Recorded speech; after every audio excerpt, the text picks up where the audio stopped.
thank you, thank you, thank you, thank you. You know, as they say in parts of my old neighborhood in Scranton, you guys brung me to the dance. And you really did. And I just want you to know I had permission to hug Lonnie. We had permission.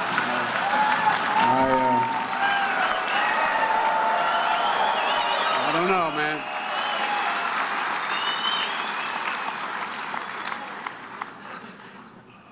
Anyway,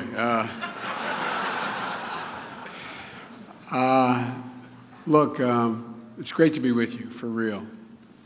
Lonnie, the international president, has done such an incredible job, along with Kenny and Secretary General and Mike, Director of Construction and Maintenance.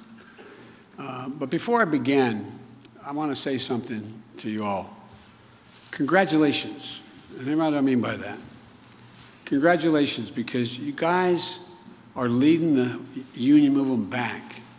2017, Baltimore Gas and Electric, 1,418 new brothers and sisters, biggest in 125 years. 2018, Atlanta Gas and Light, 700 new brothers and sisters. And it keeps going on. Look, we're coming back. You are coming back. We need you back. When I look out at this crowd, let me tell you what I see. I see my old neighborhood in Claymont and Scranton. I see the backbone, and no, this is not hyperbole. I see the backbone of the nation. I see people not only are smart, but people with physical courage to do the things your members have to do. I see people who risk their lives going up in those buckets and trucks after raging storms, and sometimes during them, working around the clock to power communities. People take it for granted. Climbing up that damn pole, you risk your life. We used to understand that. Iron workers back in Delaware, a guy named Tommy Schrank, when they endorsed me as a kid running for the Senate, he used to go in, and I meant it sincerely. I'd go into the hall, and I'd say, I can't get over you guys. I admire your courage. 17 stories up, walking a beam, shooting a rivet. And people saying, is what they do worthwhile? Come on, man. I see the people in this room who represent the people and are part of the people who make manufacturing go. I see the people who lead the way to safer and cleaner energy. An energy future that's going to be done by repairing over 2 million miles of leaky pipelines. Most of it put back in the 1960s. I see people who will build a 21st century electric grid that will not only power this nation's economy, but protect this nation from foreign adversaries and the way they use cyberspace and the rest to go after us. I see people who have busted their necks their whole lives to earn their pensions. And when you retire, you deserve every damn penny you work for, not a penny less. I mean it. I mean it. I'm tired of it.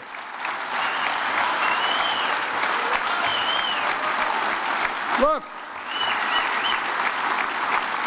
it's not right.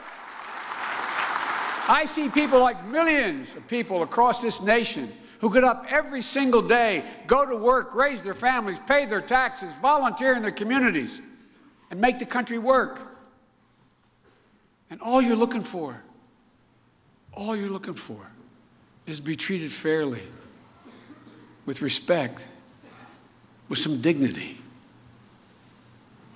Because you matter. Look, think about it this way. This is how I think about it, not a joke. And we used to think about it. How my family and my neighborhood thought about it. There is no possibility any of those guys who have been making millions of bucks on Wall Street, doing good work wherever they're doing and doing very well, they could not function without the work you do. Literally, it's impossible to make the country function without what you do. And don't you forget it. Don't you forget what you do. We've gotten so damn sophisticated. We've gotten so damn elitist Just like I hope you guys understand. When that storm comes and the storm sewer's overflowing and some poor sucker's out there cleaning it, you owe him or her a thanks. They make life work for us. And I hate the way things have changed over the last 15 to 20 years. Folks, let me ask you a question. How do we get to the place where people who build bridges, repair our roofs, keep our water systems going, teach our kids, take care of our sick parents, our children, run into burning buildings rather than away from them, grow our food, build our cars, pick up the garbage off our streets, iron workers, steel workers, boiler makers, plumbers, electrical workers? How the hell do we get to the place where a lot of you don't think the rest of the country sees you or hears you or knows you? Or maybe most important, respects you, literally respects you for what you do. I tell all my sophisticated friends, they say, well, that's, that's respect. What are you talking about? I said, you do a job. You hope if you do it well, your colleague's going to say, good job. It matters. It matters how we treat people. It matters how we talk to them. You guys are like me. I never walk away from a table without thanking the waiter. Not a joke. That's how I was raised. My father was a white collar. If you listen to Barack, you'd think he climbed out of a coal mine with a lunch bucket in his hand from Scranton. Joe Biden from gritty Scranton. They really resent that in Delaware. But my dad was a guy who literally taught us, not a joke.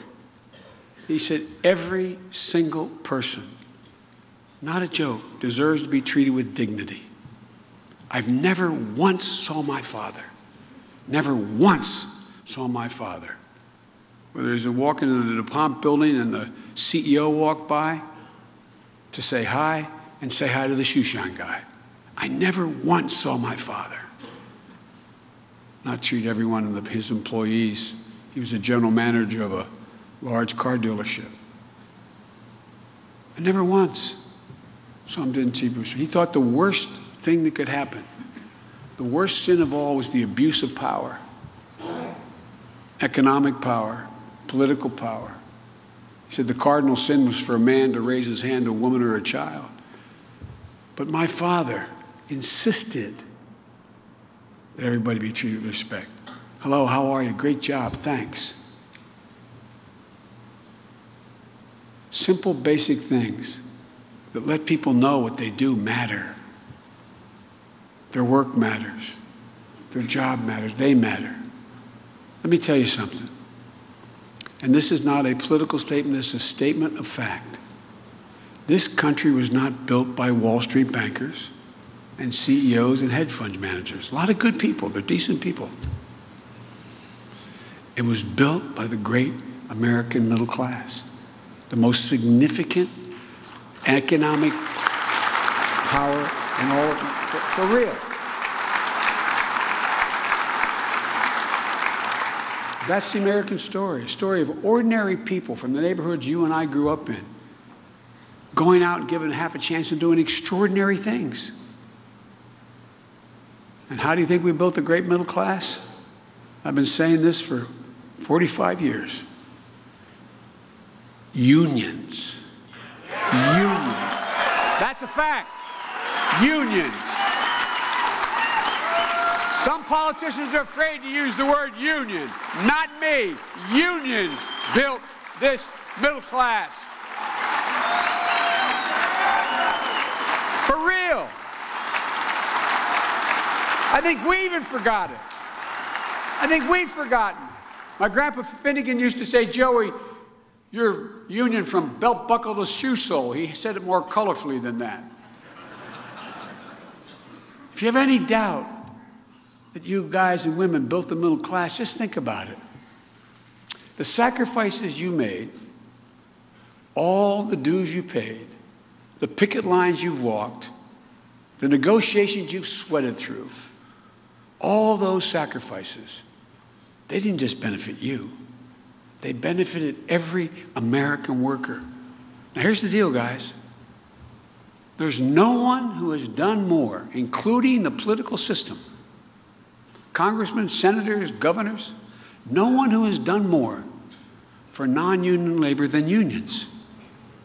It's just a fact. Minimum wage, overtime pay, 40-hour week, weekends off. I could go on for the next 5 minutes. All those rights exist because you and my family, way back in the days of Scranton, fought for those things. Non-union workers have rights because of the sacrifices you've made. And here's the good news. For the last, I'd say close to 20 years, they kind of forgot it. They kind of bought into this new, right-wing economic theory that, unions are greedy, they're this, they're that. The very people you gave those rights to. But now they're beginning to realize it. You know why? And most of you probably don't even focus on this. Most Americans do. I spoke at the business school at Northwestern University with, 300, 400, 500 graduate students out there. And I think what I said to them surprised them. About 40%, or about 40 million hourly workers have to sign a non-compete agreement to get a job. Used to be you couldn't work for Jimmy John's making sandwiches unless you agreed you would not compete within X number of miles for another job. So you couldn't go to McDonald's and get a 10-cent increase in your wage. Literally, not a joke. Not a joke. What's that all about? Nothing other than suppressing wages for stockholders. Reclassification. That's one of the things that the Secretary of Labor and I were very proud of having done. They turned it around in this administration. Reclassifying hourly workers as management. The woman who's stacking the ragu spaghetti in the supermarket, if she controls the guy or the woman with the wagon to bring the spaghetti out and pallets, she's now a manager. You know how much that cost hourly workers? $10 billion. $10 billion. Not getting paid for overtime. Folks, look, average Americans are realizing they've been getting the shaft in the name of using you. I said, you may remember, Lonnie, the AFL-CIO, I said 5 years ago, actually now 7 years ago, the Chamber of Commerce has declared war on Labor's house. It's been a constant, unrelenting war. All for one reason: drive down wages and benefits to raise stockholders' value. Not a joke. But people are starting to figure it out. Even a lot of Democrats, myself included, I didn't realize all these new non-compete agreements, an hourly worker, non-compete.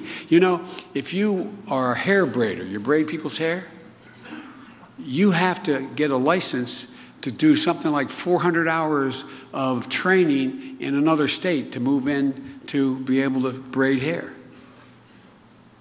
I mean, it's all about, I'll be more careful. It's all about not helping the worker.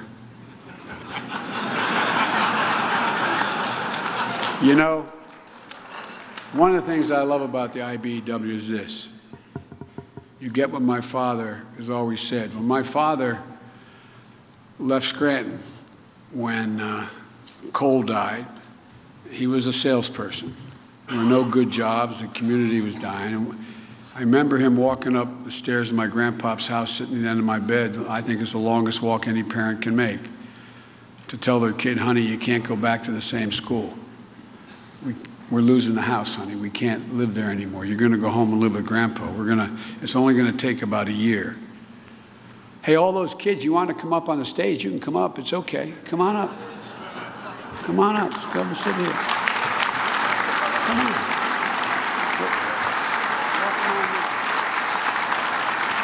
Any kids can come up.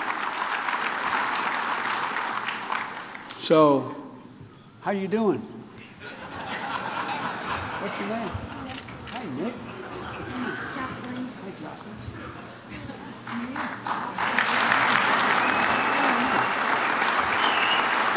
By the way, guys, nothing artificial about.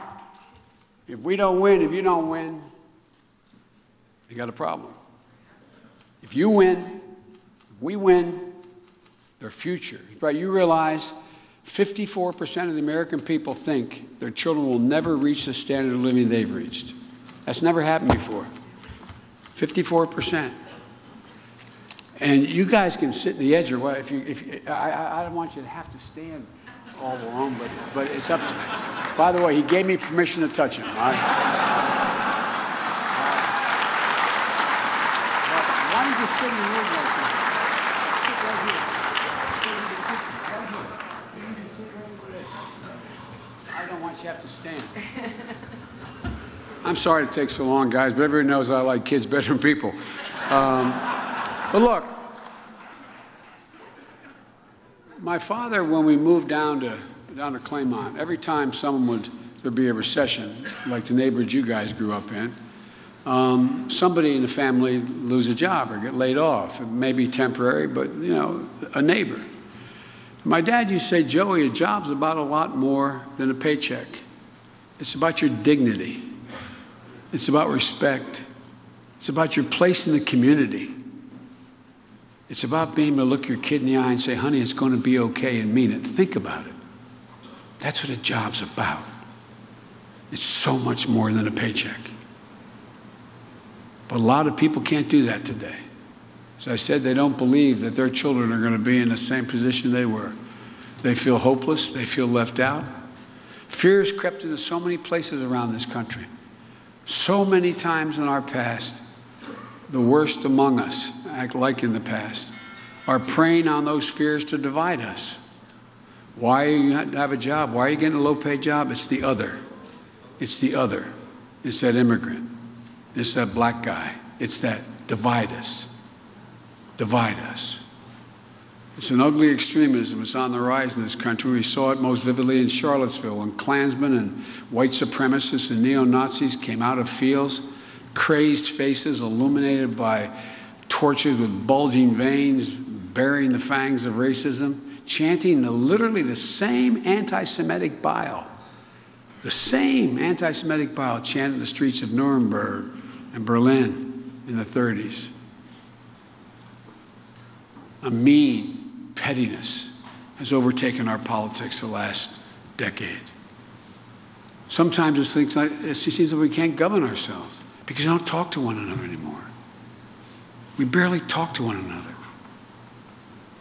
My whole career, I've been able to get a lot of things done. I know I'm being criticized by some on the far left that I have actually think we should work with Republicans. But how do you get something done? Look, folks, this is not who we are. This is not the America we've known, we've grown up in. We have to remember what it is that makes this nation so special. And it's our core values. It's what we believe. It's the American creed. It sounds corny. We hold these truths self-evident, that all men are created equal, endowed by their Creator with certain inalienable rights. As I said, it sounds corny, but it's who we are. We've never fully lived up to it, to Jefferson's words, but we've never before walked away from them. Just walked away from them. I believe there's something the columnist David Brooks, conservative columnist in the Times, calls an invisible moral fabric he talks about that holds the nation together. It's made up of basic values, the values that define us: honesty, decency, dignity, respect, giving everyone a fair shot, leaving nobody behind, giving hate no safe harbor. and leading by the power of our example, not just the example of our power. That's why the rest of the world has followed us. We are the shining hill, as Reagan said, the shining city on the hill, standing as a beacon for the world. But most importantly, we used to always understand as Americans that we're part of something bigger than just us. Something bigger than us. That's who we are. That's who we've been. That's who your parents were, your grandparents were. These are the values that made us the most respectful and successful nation in the history of the world. Not hyperbole. But look how we're viewed now. You know, there used to be a basic bargain in America. You guys know it better than anybody. It said that if you're a part of building the success of an enterprise, you got to share in the benefits. You got to share in the profits. Not now. If an enterprise used to be, everybody took a hit. The CEO, the managers, the hourly workers. But that bargain's been broken. Now the only people who benefit when a company does well are the CEOs and the shareholders, the people at the top. As I said, Republicans have adopted the conservative economist Milton Friedman's dicta in the late 80s when he said, a corporation only has one responsibility to its shareholders. That's an economic theory, only to its shareholders, not its employees, not to the community in which it resides, not to anybody but the shareholders. That's why you see these tens of billions of dollars of buyback of stock rather than reinvestment in training and expansion. Since when is that how we've run? I have a cartoon in my office. The president used to always come in and try to jokingly turn around. There's some in New Yorker. I still have it in my office at Penn. It's a picture of a great big rotund guy from New York Magazine in a black turtleneck, black mask, and a black beret, sitting at an end of a table like this. And the other end of the table is an interrogator, not on the other side, the other end. And there's a great big burlap bag in the middle with a dollar sign on it. And he's looking at the interrogator and saying, I'm sorry, how was I supposed to know he was a job creator? You know, since when did my dad, who sold all those GM products, the guys in the assembly line in Delaware who made those products, the mechanics who kept them running, since when did they not contribute to the success of General Motors? But it used to be, as I said, everybody took a hit. But now, the only people who get hurt when a company hits a rough patch are the workers. It's a one-way street. I couldn't remain silent after General Motors because I was the guy that was given blame and credit for bailing out, being the loudest voice in the administration for bailing out General Motors, an iconic industry, because I knew the capability of American labor. And American labor, the UAW took a big hit to get that done. The first year back, General Motors made $8 billion in profit. In 2018, they made $8 billion in profit. Just a few years after being bailed out by all of you, the American taxpayer. The CEO, good woman, CEO and top executives, the shareholders, they did incredibly well. Then the market turned on 4 of their products, maybe 5. GM hit a rough patch. So what happens? They close plants, lay off 17,000 UAW workers, announce they're going to build new facilities in Mexico, and the GM salary, the head of General Motors, goes from $22.9 million a year to $21.9 million. That year alone, they made $194,000. $1 million in a tax break. They could have given every one of those 17,000 people laid off a $10,000 severance pay to give them a chance to go somewhere. They could have come back and built those facilities, of new electric car facilities in the United States.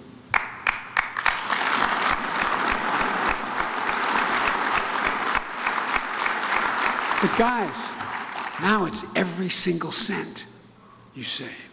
Where is the social responsibility? What's wrong? It's economically wrong and it's morally wrong. Sometimes I think President Trump is a tragedy in two acts. The first tragedy is that he treats and opposes every day the core values and beliefs of our nation, the things that go to our very democracy, the way he talks to people, the way he characterizes them. A guy who's the head of the intelligence community calls him a pencil neck. I mean, what in the hell is happening? Our children are listening.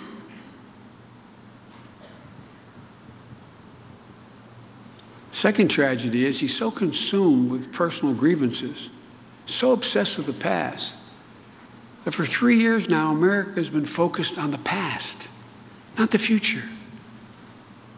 Well, this president wages war on Twitter and insults his opponents, attacks our most important institutions, the courts, the press, the Congress, inflames our nation's oldest wounds of racism and hate.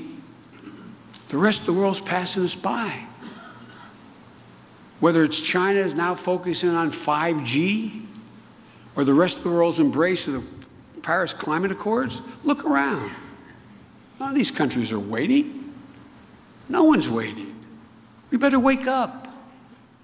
This country can't afford more years of a president looking to settle personal scores. This country can't afford 4 more years of a president lacked in the past and grudges.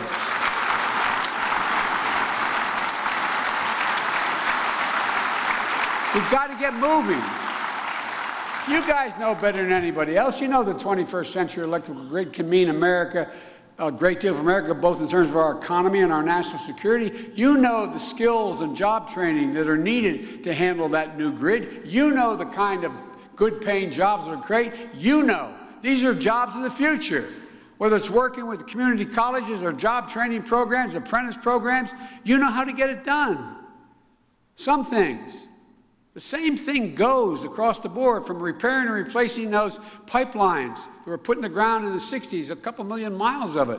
Protect our environment, prepare us for climate change. It will create a whole lot of good union-paying jobs if we do it. It's good for the middle class. This is a win-win situation. The kind of jobs you can raise a family on. You know, one of the great things you've done as a union is to make a commitment to diversity. Opening your doors, including everyone. Because what's true of unions is true of America. You're stronger, we're stronger when everyone's in on the deal. And you're proof of something that I couldn't believe more strongly. That as we rebuild this middle class, which has been clobbered, this time everyone comes along. Black, white, Latino, men, women, young, old, everyone. We can do this.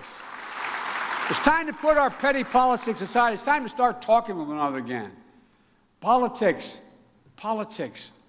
It's in politics. They're our opponents, not our enemies. You know, you had to get something done. Because I've been part of getting things done my whole career, it's time for America to start thinking big again, for God's sake. This is the United States of America. It starts with a complete overhaul of our nation's education. We have to start educating our kids sooner. We know so much more now. Every single university and expert in the world acknowledges that our kids get to kindergarten or first grade. By that time, much of their brain is already developed. We need even more focus on them in early education. We have to face up to the fact that 12 years of education is no longer enough. Community college should be free, and we can afford it, guys. We can afford it. Not a joke. We don't have to punish anybody. We can increase from 6 to 9 million qualified people in community colleges, increasing the GDP by 0.2% a year by eliminating just one of the $1.640 trillion of tax loopholes. It's called stepped-up basis. You go out and you make a big profit, you're about to go cash it in, pay a capital gains tax, and you get hit by a truck. You leave it to your son or daughter, good people. They pay no tax. It's not an inheritance tax, it was a tax due 12 seconds earlier. That's $17 billion a year out of $1 trillion, $600+ billion.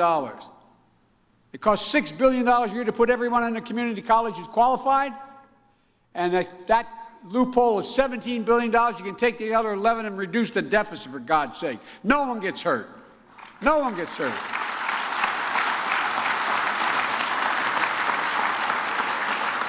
Look, folks, we need to invest in job training, apprenticeship programs that you do, not only after high school, post-high school, but in high school.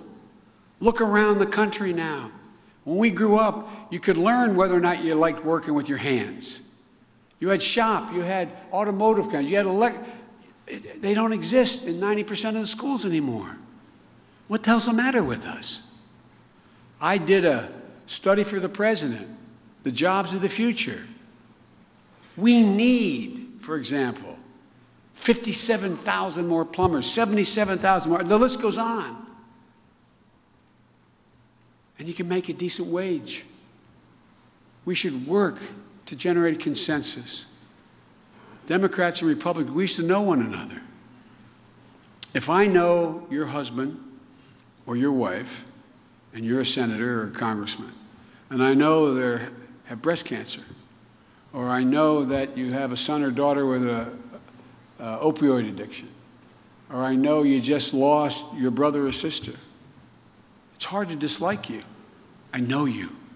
I make a personal connection. Make a personal connection. And we can work together to compromise. But when we don't even know one another, what happens? What happens? We attack each other. We attack each other based on motive. You're in the pocket of unions, Biden. You're in the pocket of big this. You're in the pocket of that. Hard to get to yes and a compromise when you can't even talk to one another. Democrats and Republicans can do better. Look, if we were building America today from scratch, we wouldn't just have a 12-year education system.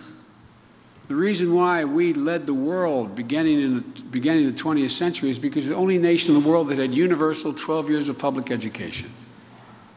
That's what built this country. Built you and what you built. So folks, my wife, Jill, who's a community college professor, says it best. She said, any country that out-educates us is going to out-compete us. It's just that simple. It's that basic. And I don't just mean high school. I don't just mean college. I mean in trades. I mean in all the new important technologies we have to master that don't require college degrees but require considerable knowledge. We need to take the next step to rebuild our healthcare system. The Affordable Care Act was a big step. You guys have fought for and been able to guarantee health care for your employees, your members. We need to build on it. What we can't do is blow it up and cause 22 million people that Barack and I were able to put on health care, give them peace of mind. I remember my dad, when he went from one company to another, lost his health insurance. And my mom said he stared at the ceiling at night, just worried, what happens? What happens if I get sick? What happens when my wife gets sick? We lose everything. It's peace of mind. If you remember, when we passed the Affordable Care Act, President Obama, I said something in fact, this is a big deal.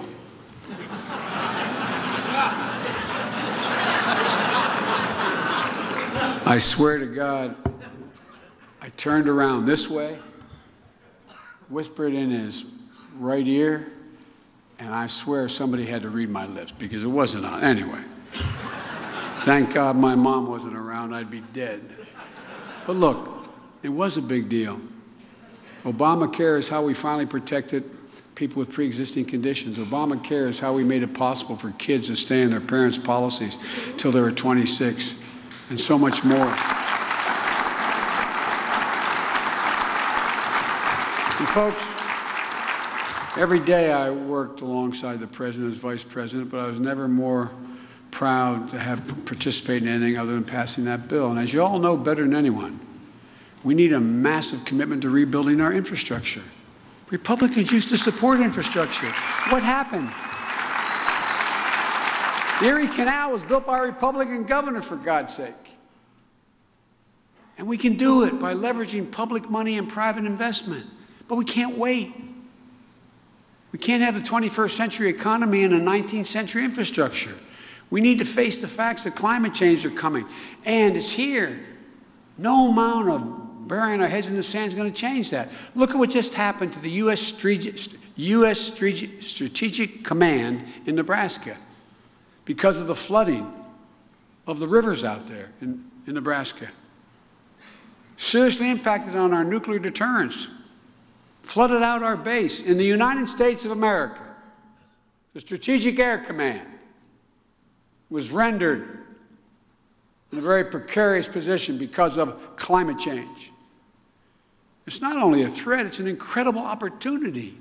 By moving to clean energy, by setting higher fuel standards for our cars, by limiting emissions from our power plants, by fortifying our cities and our coastlines, by facing up to just how many military bases here in the United States and abroad in the world are subject to rising tides, low-lying installations. We have to prepare.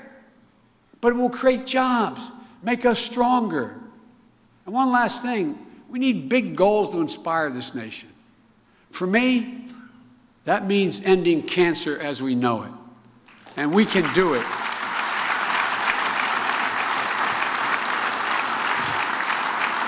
For too many people in this nation, far too many people in this room, you have gone through or going through what my family went through when we lost my beau, my son. Cancer is brutal, unforgiving, and no family ever has to go through that again, as my goal will not be too soon. Ending cancer, as you know, it is a worthy national goal, and it's going to take a president to do it. It's within our power. We're making enormous pressure. You know why? Because we're forcing these guys to work. Docs don't play well in the sandbox together. They're wonderful, work like hell, but sharing data is not something that has been available till now. When I finished the moonshot in the administration, 21 heads of cancer hospitals and 5 Nobel laureates and a number of people came to me and said they wanted me to set up a Biden cancer initiative.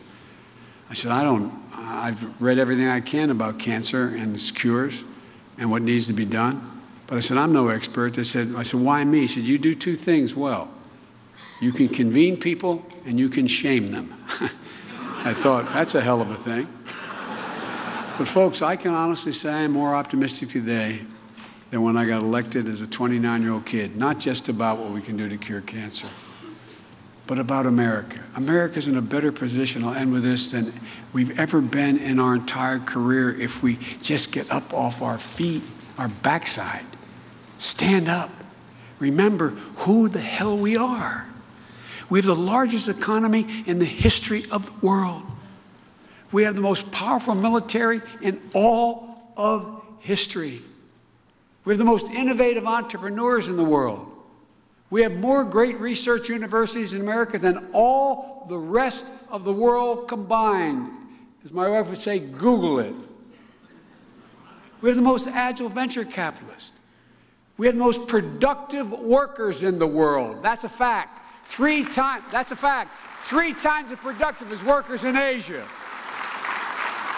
We're virtually energy independent. Something no one thought of before.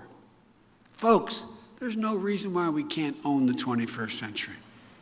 There's no reason why we can't. We just have to get out of our way. Remember who the hell we are. Folks, with you and your brothers and sisters in the movement, remembering who we are, that this is the United States of America. There's nothing we are incapable of doing. Nothing. So let's get the hell up and get it done.